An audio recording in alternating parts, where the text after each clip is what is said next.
Let me first of all say that I do not support the closure of Wales.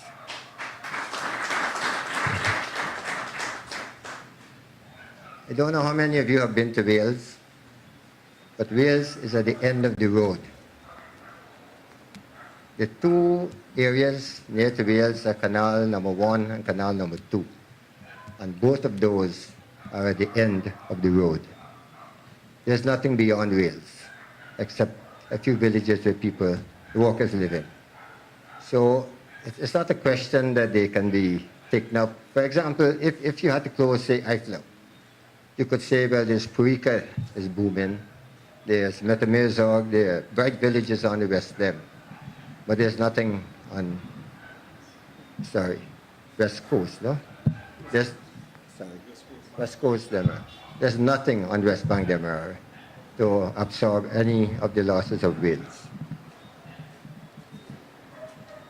I must give you a bit of history to put things in perspective as to why Wales is being closed.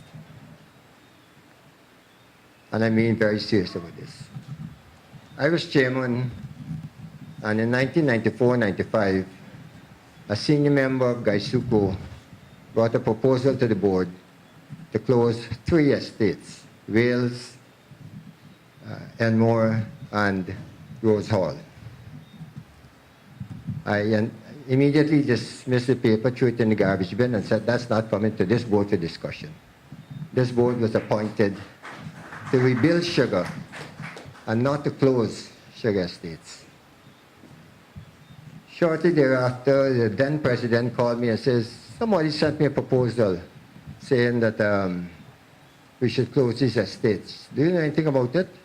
I said, yes, Mr. President, and I think you should dismiss it in the same way that I dismissed it. And to his credit, he did dismiss it the same way. He threw it in the waste paper basket. Unfortunately, ladies and gentlemen, that senior member of the management at that time is now the most senior member of GuySuCo's management now. So he has gotten his wish from what? 1994 to 2016, he's gotten his wish to close Wales. And I dare say the next one on the chopping block will be Rose Hall. Mr. Khan alluded to the poor state of the fields. And the adage that has been around for centuries is still relevant. Sugar is produced in the fields. The factories only recover it. Now, if you set out to achieve a closure of a business, you as management run it down. And then you use that run-down situation to say it should be closed. It's not profitable. And that's exactly what has happened now to Wales. They've run it into the ground. So, in terms of a way forward that I see, it appears that GuySuCo is tired of Wales. GuySuCo doesn't want to be, shackled with Wales any longer for whatever reasons. I think that this is an opportunity for the people of Guyana to rally up and say, we want Wales. We want to form a public company and take over Wales. I'm suggesting, for example, if you have 1 million shares at $5,000 a share, that's $5 billion. Mr. Ram, is that not correct? Thank you. Yes. Yeah. That gives us a good start. And we must have as the main shareholders our cane farmers and our workers unions. I think it's a fair question, and Mr. C. Paul can correct me if I'm wrong, that our workers union is a very, very wealthy union. And Mr. Joseph, I'm sure your union is very wealthy also. So we have the, and I say this because I remember when Banks Breweries was formed by Peter DeGar, there were people who took their share certificates and mounted them on their walls, a sense of pride that we own something in Guyana. And I think this is an opportunity to own something of Guyana, to own a part of Wales. So I'm suggesting we form Wales Sugar Estates, Inc. There are a lot of money, as we know, liquidity in the system, banks, pension funds who can contribute. There are investors who can bring equipment to the table and take equity in the company. I'm proposing that government leases the entire estate, including the factory and the lands, for $1 a year for 25 years, renewable for 25 years. I'm proposing, and the question I said lease, because any investor who's coming to Wales now, independently of the people of Wales, will only buy Wales to strip it of its assets. The lands are the most important thing, the most valuable asset that Wales has. And they will strip those lands and sell them. So having leased the lands, leased the factories, you cannot sell them. So that deals with that issue. We have to give an undertaking to continue the production of sugar at Wales. But we're not going to continue producing sugar the way it is being produced now. We have to look at the value-added aspects of sugar. We cannot, if we continue doing the same thing that is being done now, we'll make losses until that 5 billion disappears. I will deal with some of the value-added products later. We must invest in the factory equipment needed. Mr. Khan indicated to us that it doesn't need that many pieces of equipment. And the point he's making about, or the point that is being made in the press, that Wales factory is over 100 years old, is a lot of rubbish. Except for Skeldon and Moore, which was built in 1929. Every other GuySuCo factory is over 100 years old. Right?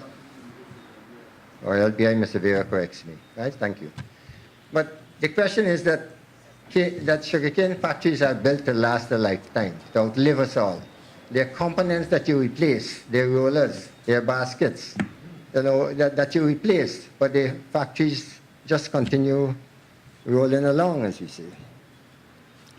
Now, this arrangement can offer employment, can continue the employment to the current employees, and this arrangement can continue with the company being a good corporate citizen, as GuySuCo has been in the past to the communities across the coast, and including Wales, where the community centers have been set up, the health centers, the ambulance services, the dispensaries. All these are vital things for the community. And believe you me, if GuySuCo withdraws from Wales, somebody has to pick up the bill for these services, and it will be the government. So whatever GuySuCo thinks that they will not be paying, somebody has to pay. As I said, the government again will have to pick up the bill on them. Now, let's be a bit more specific. I've already told you that Wales has suffered from poor management, and this has been the reason for its downfall. Mr. Khan told you that Wales produced up to 30,000 tons in the period 2002-2004. Why did it produce only 9,000 odd tons last year? Somebody needs to be brought a book for that. That should not be a reason for a close in Wales. We have a poor management structure in agriculture. We have one man who's doing the work of 4 people, and we don't do any things like research. We know new varieties come out from the sugar industry anymore. The people in charge of agriculture are spreadsheet experts. They produce brilliant plans on spreadsheet, brilliant budgets. They don't come to fruition.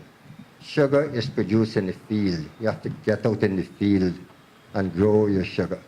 And once you grow your sugar in the field, the factories will recover it and production goes up. Now, in terms of the new products, we can have a mini refinery installed. Mini refinery would cost just over $4 million US.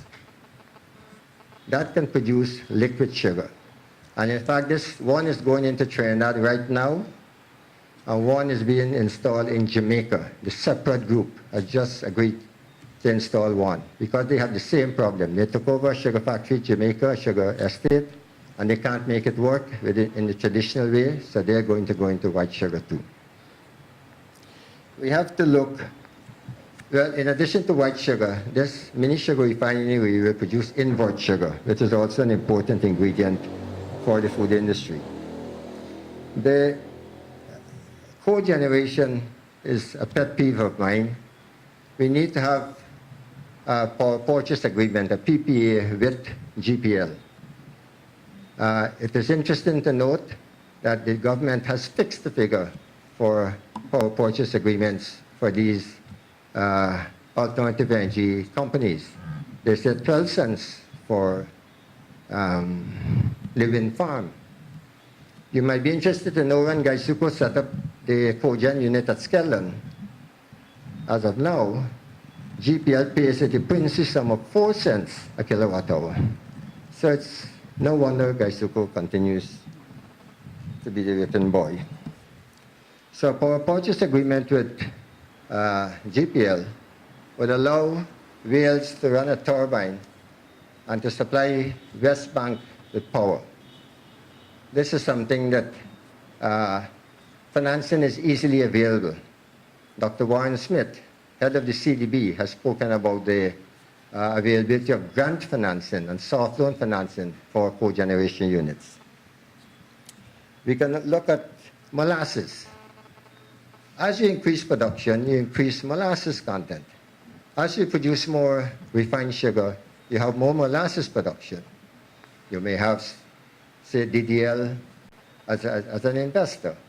Or alternatively, and more excitingly, thanks to Mr. Kerry's here, she has proposed that we produce a single estate rum. So imagine we'll have Wales Reserve or Wales Single Estate Rum, very attractively priced, and every shareholder would surely buy that in front of any other rum in Guyana. You won't have to worry about sales. Not that I'm promoting alcohol consumption, please.